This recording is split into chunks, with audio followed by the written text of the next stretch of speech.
Haleluya. Haleluya. Puji Tuhan, terima kasih saya ucapkan kepada Bapak dan Ibu Gembala tentunya yang sudah memberikan kepercayaan kepada saya untuk saat ini berbagi kebenaran firman Tuhan. Puji Tuhan, waktu yang baik yang Tuhan berikan buat kita untuk kita bisa beribadah dan sama-sama mau belajar kebenaran firman Tuhan. Puji Tuhan, selamat ulang tahun buat Bapak Nathanael 42 ya. Tuhan, saya tahun ini genap 54 tahun. Tapi kayaknya masih begitu ya. Haleluya. Semua karena kebaikan Tuhan. Bapak Ibu, sebelum saya datang pas pagi, terus saya sempat buka pegang HP. Jadi saya dikejutkan dengan di medsos ya, media sosial, dengan status seseorang yang dia foto, dia terfoto di situ dengan keterangan. Jadi jadi keterangannya ya kira-kira begini ya. Apa kira-kira yang kurang ya? Seorang yang sudah WL, singers, kok bisa seperti ini? Jadi udah pakai kerudung. Ada yang komen, banyak sekali komentar. Ada satu yang komen begini, pendeta aja udah ada yang jadi ustaz. Jadi saya begitu, kalau saya baca kan, kalau ada yang meninggal, kalau saya ingin tahu, saya lihat kan di komen, saya cari di komen. Oh ini, jadi saya tahu banyak sekali. Saya sempat tersentak dengan berita itu, karena namanya media sosial kan, konsumsinya itu semua entah nanti komen macam-macam. Terus saya pikir, apakah ini memberkati? Ini yang penting adalah Tuhan. Ada yang bilang begini, makanya begini, macam-macam. Ada rasa tertuduh sebagai hamba Tuhan, ada rasa malu sebagai hamba Tuhan, ada rasa sakit sebagai hamba Tuhan dan anak Tuhan, bos. Jadi saya mau ngomong sebentar, tapi saya teringat firman Tuhan bahwa sepertiga bintang di langit akan jatuh. Ya. Itu yang akhirnya ada yang komentar itu yang bilang pendeta aja, ada yang sudah ada yang jadi ustaz. Saya teringat ayat itu. Ya, sepertiga bintang di langit akan jatuh. Itu berbicara tentang anak-anak Tuhan. Dan saya ingat juga banyak yang terpanggil, sedikit yang terpilih. Jadi akhirnya saya kembali, oh iya, memang sudah waktunya. Sudah akhir zaman. Jadi bukan lagi tergantung siapa tanda kutip di sini ya, apapun dia, kembali kepada pribadi kita. Haleluya. Ya. Begitu juga firman Tuhan. Ya. Banyak, apalagi hari-hari ini. Ya. Beras lagi mahal ya. Ya, beras lagi mahal. Jadi yang paling semua, tapi ibu-ibu ada yang bilang beras lagi mahal, tapi uang belanja tetap. Jadi ada lagi saya baca juga nih, di mana keadilan? Nah, jadi tanda tanya, dia bikin tanda tanya banyak. Saya bilang, ya itulah perjalanan hidup kita. Ya. Jadi kita akan lihat firman Tuhan, ya. Jadi karena pergumulan, karena masalah, iman bisa terganggu. Bisa. Itu yang saya bilang tadi, yang komen itu banyak. Waduh, ada yang sudah menyalahkan itu pendetanya, ada yang menyalahkan Tuhan. Waduh, saya nggak perlu menyalahkan Tuhan, bisa amat ini. Iya, iya. Wah, pertanyaannya, kalau saya mau bilang tidak jadi berkat, kan lebih baik saya kasih tahu yang jadi berkat. Haleluya. Iya. Ada kan, saya selalu beri contoh begini, ini kadar iman kita kan berbeda-beda. Ada orang yang sudah bisa ngangkat 50 kilo itu buat dia enteng. Tapi ada orang yang cuma 5 kilo buat dia itu berat. Setuju? Setuju ya? Begitu juga iman. Ada mau kasih 75 kilo buat dia enteng buat saya. Ada coba kita suruh angkat dia 10 kilo, marah-marah dia ngamuk. Begitu juga iman. Puji Tuhan. Sekali lagi terima kasih ya Bapak Ibu Gembala, jemaat. Saya ditugaskan di telepon dan saya harus cepat WA ke Bapak Gembala. Pak Gembala, saya besok melayani. Iya. Oh iya Om. Oh iya. Berarti benar. Saya ditugaskan, takutnya kan tidak ada komunikasinya. Nah, ini jadi saya orangnya jarang. Maaf ya kalau mungkin kepepet ya. Tapi saya tadi belum pernah nih, kalau memang kepepet sekali, kalau lebih baik saya minta daripada mau minta hormat. Karena kalau buat saya, 1 orang atau 2 orang, kalau memang Tuhan suruh saya hormat, saya harus datang. Kecuali ada halangan yang memang tidak bisa sama sekali, sakit atau apa, atau yang membuat saya terlambat atau apa, saya berusaha. Karena menurut saya, kalau saya dipercayakan, berarti hamba Tuhan yang sudah berdoa, jemaat juga berdoa, berarti Tuhan tahu Tuhan jemaat. Makanya saya konfirmasi, Pak Gem, saya besok melayani di Pak Gem. Oh iya Om. Oh iya, berarti benar. Karena saya ditelepon melayani di Palembang Situ, Pendeta Isa Siantur. Saya bilang ke atasan saya, siap komandan. Saya langsung ya, dan puji Tuhan akhirnya saya sampai di sini. Kita buka Alkitab kita masing-masing. Kita semua ingin diberkati. Haleluya. Tapi bagaimana sampai berkat itu sampai di tangan kita atau kita miliki, tergantung kepada kita semua. Ya. Jadi bukan lagi Tuhan yang salah, karena tadi apa? Ujian tadi bilang itu, yang telah berjanji dan sanggup menggenapi, itu Tuhan kita yang hebat dan berkuasa. Jadi Tuhan sekali Tuhan berfirman, jadi itu. Jadi itu. Nah, kalau ada yang bertanya kenapa ini tidak jadi kepada saya, bertanyalah di hatimu sendiri. Jangan tanya lagi kepada Tuhan. Matius pasalnya yang ke-20. Matius 20 ayatnya yang ke-32 sampai 34. Ini satu peristiwa yang luar biasa. Matius 20 ayatnya yang ke-32 sampai 34. Kita baca bersama-sama firman Tuhan ini. Kalau lewat slide juga lebih bagus. 32 sampai 34. 1, 2, 3. Lalu Yesus berhenti dan memanggil mereka. Ia berkata, apa yang kamu kehendaki supaya aku perbuat bagimu? Jawab mereka, Tuhan, supaya mata kami dapat melihat. Maka tergeraklah hati Yesus oleh belas kasihan.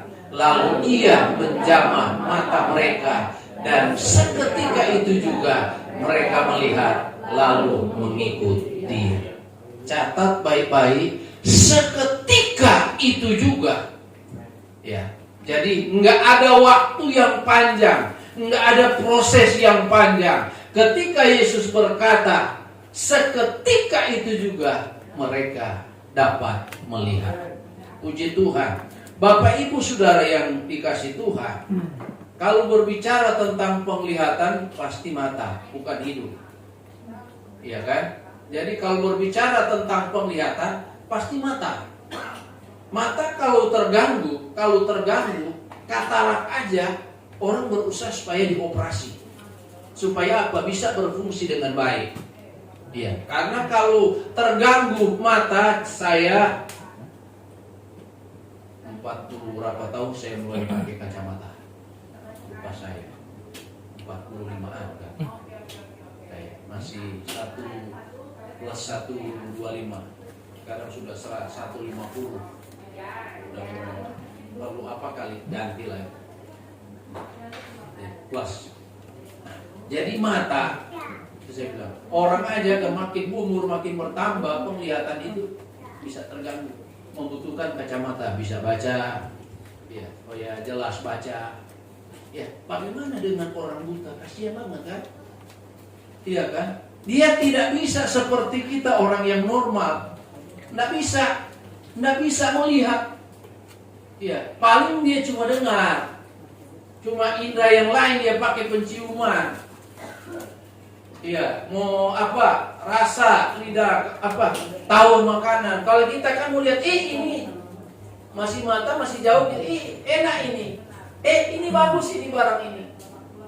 Tapi kalau orang buta, pasti dia apa ini? Oh ini. Jadi terganggu. Dan di cerita yang kita sudah baca lewat firman Tuhan ini, Yesus diperhadapkan dengan orang yang buta. Coba kita lihat dulu ya, apa yang di Alkitab catat tentang mata itu. Matius pasal 6 ayat 22. Firman Tuhan katakan begini, Matius 6 ayat 22. Mata adalah pelita tubuh. Jika matamu baik, teranglah seluruh tubuhmu. Terus Lukas 11 ayat 34 dia bilang begini. Matamu adalah pelita tubuhmu. Jika matamu baik, teranglah seluruh tubuhmu. Tetapi jika matamu jahat, gelaplah tubuhmu. Puji Tuhan.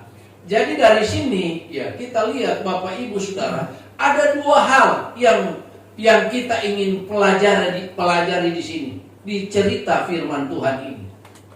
Karena saya beri judul firman Tuhan pagi hari ini, mengimplementasikan iman, mempraktekkan, melakukan, melaksanakan iman ini. Karena kita firman Tuhan bilang gini, iman timbul dari pendengaran akan firman. Ya. Kita bertumbuh iman, kita dengar firman Tuhan, tapi kalau kita tidak praktekkan iman itu, kita tidak lihat jawaban. Jadi sebatas kita. Tapi bagaimana supaya itu iman itu menghasilkan sesuai yang kita percayai? Praktekkan itu. Haleluya. Kalau kita ingin diberkati, berarti kita harus belajar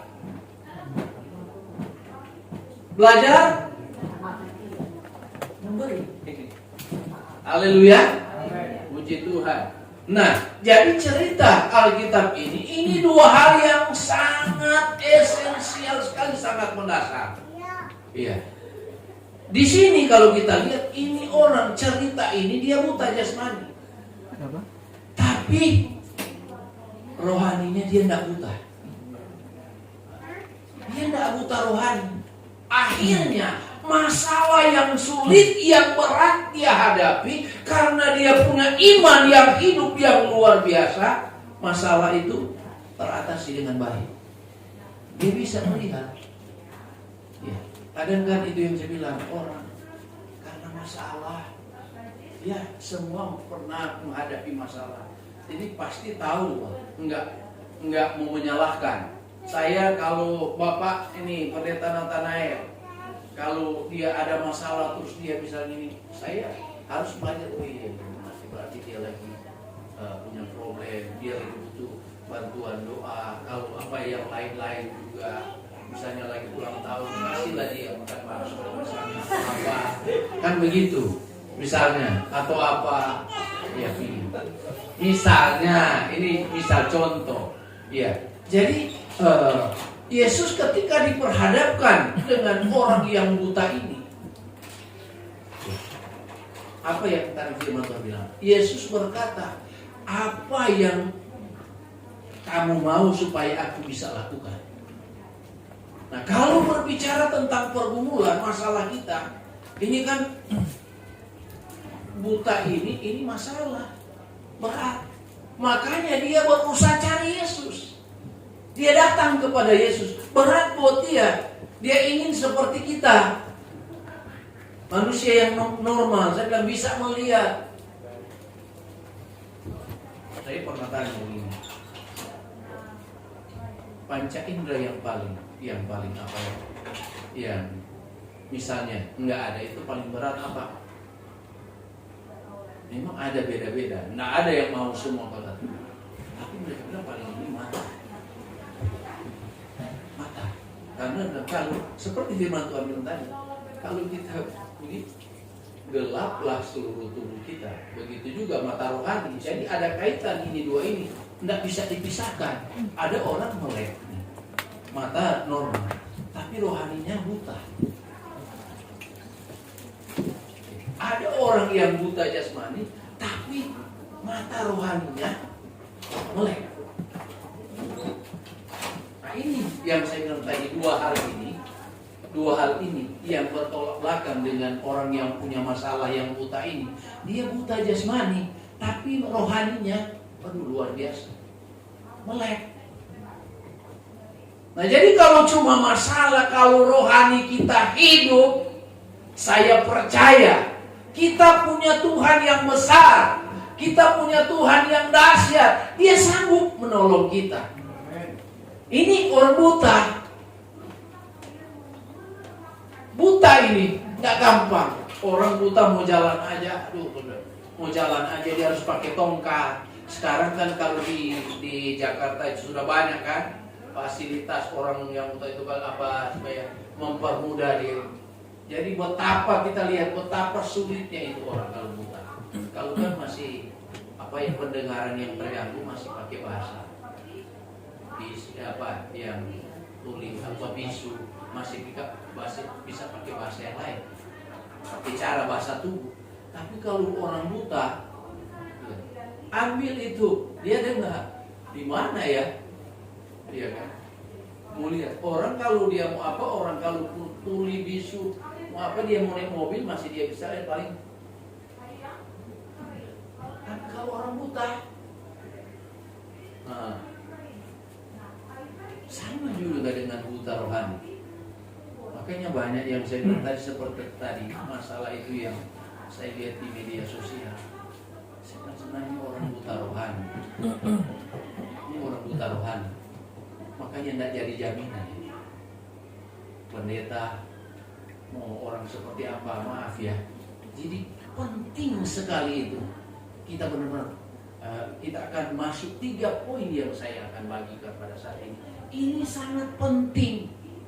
Karena ketika kita ada problem, ada masalah, kita bisa tinggalkan Tuhan. Hanya karena masalah ekonomi. Akhirnya kita mulai down. Kita mulai mengeluh.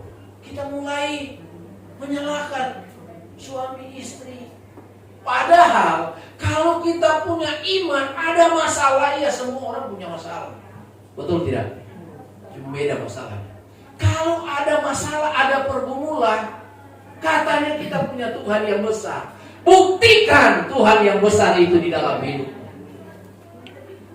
Ini orang buta, dia buktikan.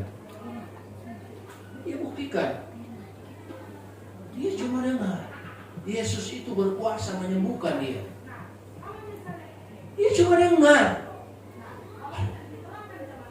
Tapi imannya yang hidup yang luar biasa itu. Ada orang kan, saya kalau di jemaat, saya paling marah itu kalau maaf ya, kalau di tempat saya.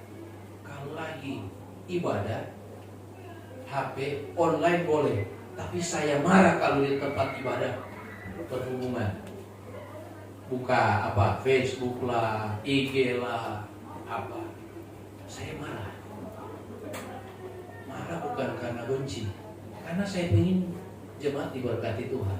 Karena begini, banyak yang saya lihat langsung dia status, wah bagus, firman Tuhan dia kasih bagus ini apa ibadah itu apa 1 Timotius 2 Timotius berapa itu ibadah mengandung janji pakai pendeta instruksi GPD Eklesia Eklesia BGA 2 dia kasih alamat dia status langsung dikomentari oleh teman dari mana-mana komentari rajinnya ini ya udah dia tidak dengar firman udah komunikasi dengan itu, betul nggak? Terganggu nggak? Ya, pasti komunikasi dengan di mana ini sampai di ujung bumi ini dia komunikasi itu media sosial kan? Kita di sini dia di mana akhirnya bisa saling menyapa ya, udah ngobrol di situ dia akhirnya apalagi kalau saya lihat kalau saya bawa senyum-senyum apa ini? Saya takut nanti sampai keluar ibadah senyum terus ini berbahaya. Saya bilang kalau udah senyum saya katakan ini bukan dengan firman Tuhan ini. Ini yang saya bilang yang bermasalah siapa? Kita atau Tuhan? Apakah begini yang ingin dijawab dan diberkati oleh Tuhan? Siapa yang bermasalah? Jangan kita ikut kayak ada bilang, coba kita bertanya kepada rumput yang bergoyang. Kita harus tanya ke diri kita, ada salah apa saya ini? Kalau kita tanya ke rumput, dia tidak bisa jawab. Kita nggak dapat jawaban sudah pasti. Ya, iya kan? Iya. Lagunya sih bagus, tapi saya mau bilang jangan tanya kepada rumput yang bergoyang. Tanya kepada diri Anda sendiri. Kenapa saya belum dijawab oleh Tuhan? Baru hebat. Ketika Tuhan, karena apa Bapak Ibu Saudara? Masalah itu sebenarnya Tuhan ingatkan, Nilos, ada saya. Sebenarnya begitu, ada saya yang besar di hidupmu. Ya. Masalahnya kita fokus kepada masalah itu. Kita tidak ingat, oh iya, di hidup saya ini ada Tuhan yang besar. Haleluya. Makanya ini orang buta ini dia tidak cari tempat yang lain. Di pinggir jalan Yesus mau lewat, dia berusaha. Banyak dicerita di Alkitab. Ada yang sudah 30-an lebih tahun menderita pendarahan sebagai seorang wanita. Orang kalau bicara sakit pasti banyak mengeluarkan biaya. Ada di Alkitab, sampai di Alkitab ceritakan bahwa dia sudah cari tabib kemana-mana, bahkan hartanya habis untuk apa mendapatkan kesembuhan. Tapi makin habis, bahkan bangkrut dia, tidak sembuh-sembuh. Tapi ketika dia datang kepada Yesus, Yesus tidak minta kita harus bayar. Cuma Yesus mau kita percaya. Amin. Karena kita lebih menempatkan masalah seolah-olah terlalu besar, seolah-olah masalah lebih besar daripada Yesus. Itu yang ada di pikiran kita. Terbalik. Kita lihat ayat 29. Ayat 29, kalau kita mundur di ayat ini, coba kita lihat.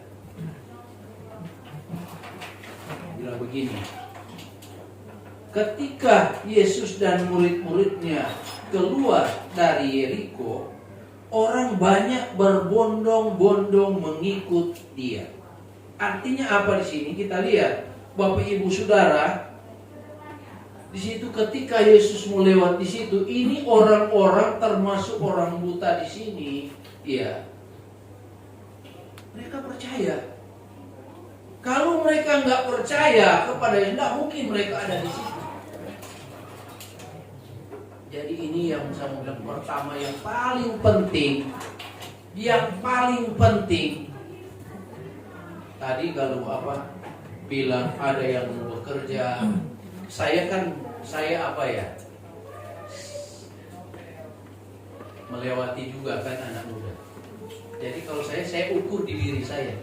Waktu saya muda dulu, saya dulu kalau ke gereja, saya kayak idola banget misalnya sama Yesus. Tapi sebenarnya banyak hal-hal yang prinsip itu tidak ada di iman saya. Saya ukur di diri saya. Jadi kayak, oh ya dia Tuhan. Tapi masalah-masalah prinsip iman itu yang saya bilang kalau saya ukur orang-orang yang bilang gitu, yang seperti saya bilang tadi, saya ingat ada di posisi tertentu, akhirnya mereka tidak bisa mengendalikan iman dan hidup mereka. Karena antara iman dan hidup itu dua hal yang berbeda, iya kan? Hidup tanpa iman sia-sia. Iya. Iman kan yang beriman itu orang, kita manusia yang hidup. Jadi ketika ada di posisi-posisi tertentu, apalagi kalau anak muda, maaf, kalau sudah bilang pergaulan, hati-hati. Orang bilang itu kalau apa, cinta itu bisa bikin lupa santainya sama orang-orang, bisa bikin lupa segalanya. Kalau sudah bilang cinta, mana anak-anak muda di sini? Ada? Oh iya, satu. Ya, orang tua itu juga perlu mendidik. Kasih tahu anak-anak saya bilang, Papa nggak pernah pilih-pilih. Cuma satu harus anak Tuhan. Mau terserah kalian. Masalah hati Papa nggak bisa mau atur paksa. Tapi satu harus anak Tuhan. Kalau sudah bukan anak Tuhan, udah garis Papa itu ya. Iya. Udah garis merah itu. Jadi jangan berani perkenalkan sama Papa. Udah garisnya. Itu dari mereka masih pra-remaja. Papa terserah kalian itu. Iya kan kalian yang mau jalan. Mau siapa aja. Tapi yang pertama anak Tuhan. Udah itu enggak ada tawar menawar itu. Nah, itu yang saya bilang kan, ada di posisi apalagi kalau sudah bilang pergaulan. Waduh. Dia bilang sama aja. Rupanya ada juga yang bukan anak Tuhan yang baik katanya. Nah, kalau sudah bilang baik ini sudah berbeda. Baik karena kebutuhan, baik karena ini, atau baik apanya? Entar 40-30 tahun ada apa, entar ditalak baru tahu. Baik apanya itu ditalak? Iya kan? Atau dia minta saya mau kawin lagi. Nah, sudah sia-siakan itu Tuhan. Iya kan? Nah, jadi kita lihat di sini orang-orang yang ada di situ.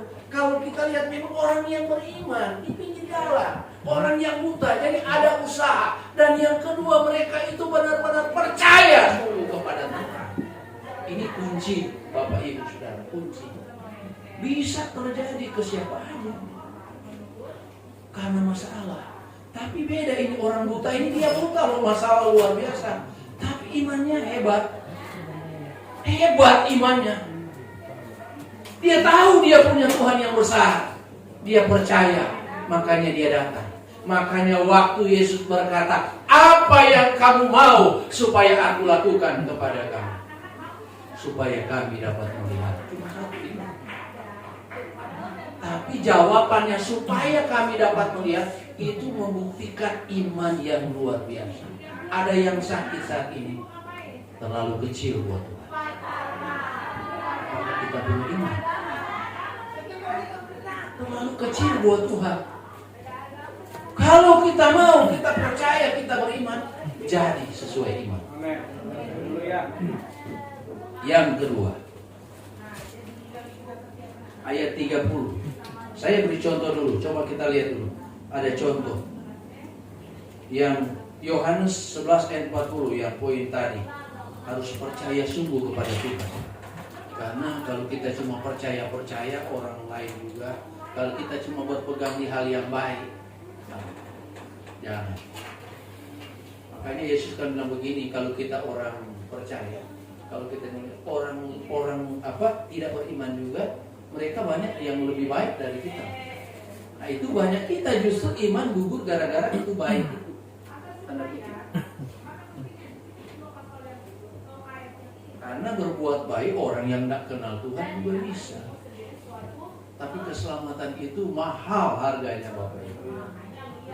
Yang Yohanes 11 ayat 40, jawab Yesus, bukankah sudah kukatakan kepadamu, jikalau engkau percaya, engkau akan melihat kemuliaan Allah. Siapa itu Bapak Ibu? Ini Lazarus. Tahu cerita Lazarus kan? Yang dibangkitkan. Apa yang Tuhan bilang waktu dicerita Lazarus? Bukankah apa tadi? Nih. Bukankah sudah kukatakan kepadamu, ini Yesus bilang.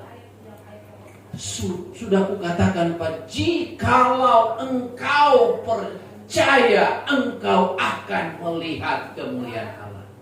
Jikalau kita semua pada saat ini percaya kepada Tuhan, kita akan melihat kemuliaan Allah terjadi di tempat kita.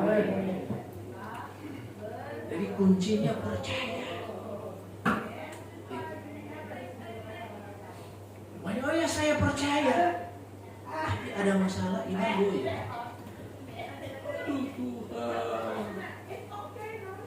Tuhan bisa berbicara langsung, bisa tergantung juga kita konektivitas hubungan kita dengan Tuhan. Masa kamu masih menganggap ada Tuhan? Coba kalau Tuhan, coba lihat saya, siapa saya? Ada yang bisa seperti saya nggak? Pasti kita nggak ada. Percaya itu. Pasti jadi kepada. Pasti Tuhan bilang begitu. Ini kan sudah Tuhan bilang, bukankah aku sudah berkata kepadamu. Kalau kita percaya, kita akan lihat kemuliaan. Jadi itu kunci benar. Lazarus bangkit. Apakah kuasa Tuhan berubah? Ya. Kuasa Tuhan tidak pernah berubah. Kalau kita bisa ada sampai saat ini, itu karena kuasa Tuhan. Haleluya. Apa itu umur berapa kalau orang berpikir?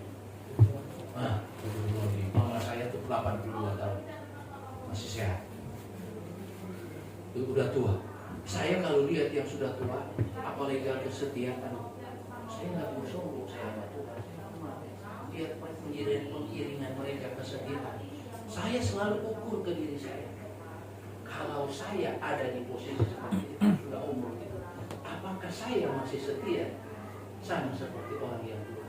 Itu sudah ditanda tanya buat saya. Makanya kalau orang takut Tuhan setia, saya hormat. Luar biasa. Saya perlu belajar. Saya nggak mau sombong mentang-mentang saya hamba Tuhan. Haleluya. Alkitab menjelaskan tentang seorang ibu janda. Mama saya udah janda. Udah lama. Yang dimuliakan janda-janda itu sesuai Alkitab itu dimuliakan Tuhan. Hati-hati. Sampai kita mau seenaknya membuat curang, hati-hati. Kita baca dari Kejadian banyak. Makanya kalau saya lihat, saya pernah baca biografinya penginjil terkenal. Penginjil terkenal Daniel Moody itu dia bilang itu, dia rasa dia dipakai Tuhan luar biasa ya penginjilan. Saya baca.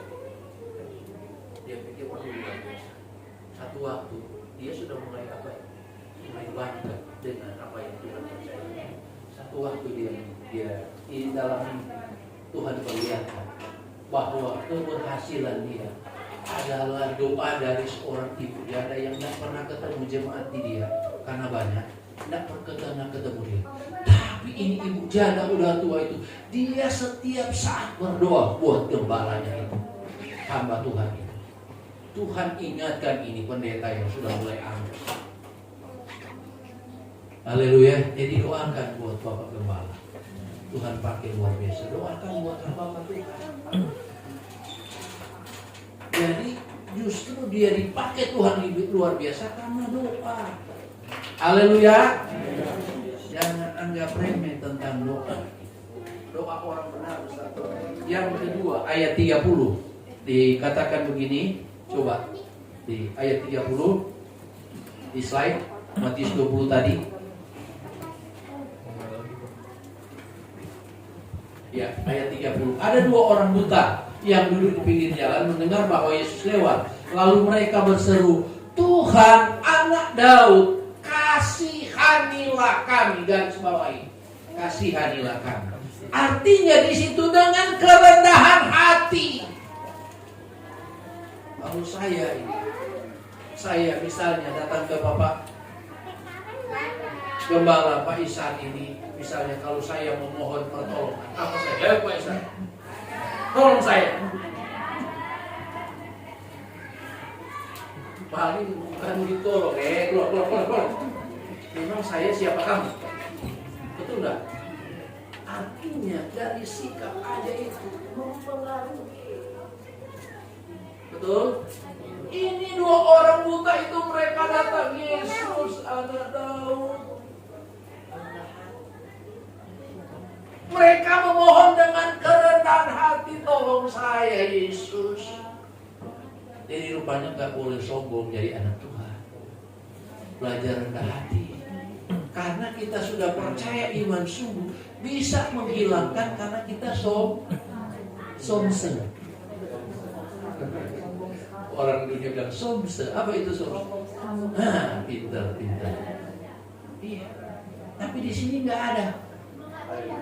Baik-baik di sini. Ya ibu, itu ibu senyum berarti. Puji Tuhan, bagus itu. Saya harus angkat jempol. Saya juga belajar, oh Tuhan ampuni saya Tuhan. Supaya saya sadar, karena pasti namanya manusia ada sombong-sombongnya. Biar itu takarannya beda-beda sih. Berdoa Tuhan, lama-lama kalau bisa habis. Itu sombong, bisa kita sudah percaya. Akhirnya itu yang jadi penghalang mau lihat itu kemuliaan Tuhan. Makanya ini dua orang buta itu, mereka datang, Yesus Anak Daud. Ini Alkitab mencatat cara orang kalau menyembah. Saya kasih contoh, orang menyembah kepada Tuhan. Kerjaan yang lama sebenarnya begini, posisinya seperti itu. Coba kalau kita lihat di film-film ya, mereka mau masuk di ruangan raja aja, sudah ngesot. Itu punya makna. Memang satu raja harus dihormati. Orang kalau datang coba gini kan lihat, waduh, kamu mau lebih hebat dari saya, kira-kira begitu. Jadi menyembah itu kalau ini mereka kalau menyembah sama Tuhan. Ini tangan mereka. Mereka kalau menyembah sama Tuhan, jidat ini sampai di lantai. Menggambarkan kerendahan. Haleluya. Coba lihat ini tadi di ayat tadi. Kasihanilah kami. Jadi puji saja. Haleluya. Kalau mereka tidak rendah hati, biar mereka sudah beriman, percaya sungguh, bisa hilang. Ya. Nah, terlalu lama. Satu lagi poin. Coba baca dulu. Contoh di Rut 2 ayat 10. Lalu sujudlah Rut menyembah dengan mukanya sampai ke tanah. Coba lihat itu. Mukanya sampai ke tanah, saya bilang tadi. Terus dan berkata kepadanya, mengapa aku mendapat belas kasihan daripadamu sehingga Tuhan memperhatikan aku padahal aku ini seorang asing. Rendah hati. Kalau saya mau cerita Rut ini panjang, ceritanya bagus sekali. Sampai dia mendapatkan belas kasihan dari Boas, seorang pengusaha. Boas berbicara tentang Tuhan. Digambarkan seperti Allah, Yesus di dalam Alkitab. Dia mendapat belas kasihan. Ini ceritanya panjang. Tapi kita lihat tadi cara dia menyembah sampai mukanya ke tanah, kata firman Tuhan. Yang ketiga, yang terakhir, ayat 34 tadi Matius 20 ayat 34. Ini yang terakhir. Sudah 35 menit. Maka tergeraklah hati Yesus oleh belas kasihan, lalu ia menjamah mata mereka Dan seketika itu juga mereka melihat lalu mengikut dia. Yesus jamah. Kalau diundang ke depan, makanya kalau Bapak Gembala undang ke depan, artinya saya kalau tidak selalu mau berdoa di khotbah atau mau tutup ibadah, Tuhan apa ya? Ada dorongan berdoa. Ada pernah akhirnya lagi ibadah saya menyembah, saya datang. Saya cari itu pada satu bapak, saya rangkul dia. Baru dia langsung menangis saya nggak tahu. Itu dorongan di hati saya, datang rangkul dia. Dia teriak nangis. Akhirnya ibadah dia kasih. Kok om tahu saya ada masalah? Saya bilang, sorry om nggak tahu ada masalah. Haleluya. Jadi kalau sampai Bapak Gembala undang suruh maju ke depan untuk didoakan, kalau memang ada pergumulan jangan gengsi, belajar rendah hati. Tuhan ingatkan ke Bapak Gembala mungkin harus mendoakan jemaat. Kalau diundang ada yang pergumulan, maju ke depan.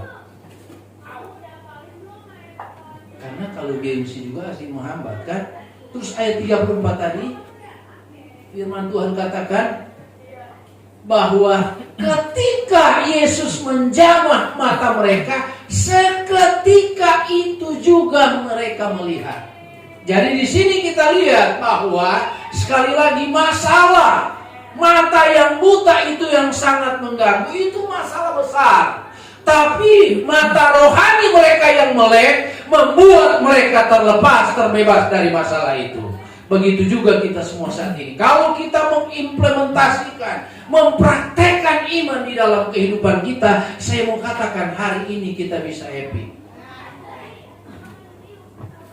Tapi besok, minggu depan, bulan depan, karena apa? Iblis itu di Petrus bilang itu dia berjalan berkeliling seperti singa yang mengaum. Dia mau cari itu anak-anak Tuhan yang hebat. Coba tadi mereka bilang WL, singers. Dia tahu itu. Kenapa apa? Supaya bikin lemah banyak orang itu. Makanya dia nggak cari itu orang kalau misalnya apa-apa tendang istri, di sini nggak ada. Tampar istri sini nggak ada kan? Yang misalnya begitu juga sama suami atau apa kasar atau apa, cuma di sini nggak ada, puji Tuhan saya tahu. Dia nggak mau cari yang begitu, dia bilang, itu teman saya. Ngapain saya mau ganggu? Iya kan? Tapi dia cari yang orang-orang yang benar-benar aduh ini menunjukkan karakter Kristus ini. Dia cari itu, dia tangkap hati-hati. Itu tugas iblis. Mereka mau gagalkan setiap rencana Tuhan yang mulia buat kita Bapak Ibu. Jadi ketika kita beri peluang, ketika kita beri kesempatan, kita gagal melihat kemuliaan Allah.